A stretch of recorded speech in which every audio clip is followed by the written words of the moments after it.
সোমবার দুপুরে উত্তরার মাইলস্টোন কলেজের পাশে একটি বাংলাদেশ বিমান বাহিনীর F-7 বিজিআই প্রশিক্ষণ বিমানটি বিধ্বস্ত হয়।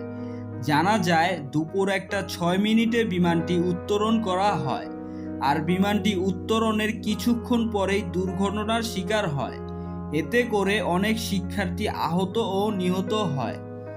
এই খবরটি শোনার পর থেকেই সারা দেশে হইচই পড়ে যায়। দুর্ঘটনার কিছুক্ষণ পরেই উদ্ধার কাজ শুরু হয়। এতে করে শুরু হয় স্বজন হারানো কান্নার আহাজারি। এতে করে শোক প্রকাশ করেন দেশের বিভিন্ন স্তরের মানুষেরা, সেই সাথে মিডিয়া অঙ্গনের তারকারাও।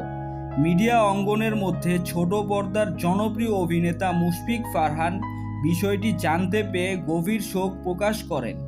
তিনি তার ভেরিফাইড ফেসবুক পেজে একটি পোস্ট করে লিখেন, ঢাকা উত্তরার এক শিক্ষা প্রতিষ্ঠানে ঘটে যাওয়া বিমান বিধ্বস্ত দুর্ঘটনার খবরটি হৃদয় বিদারক।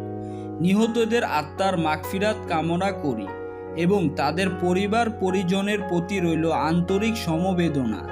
মহান আল্লাহ যেন আহতদের দ্রুত সুস্থতা দান করেন। সো ভিউয়ার্স, এ বিষয়ে আপনার কি মতামত কমেন্ট করে জানাতে ভুলবেন না।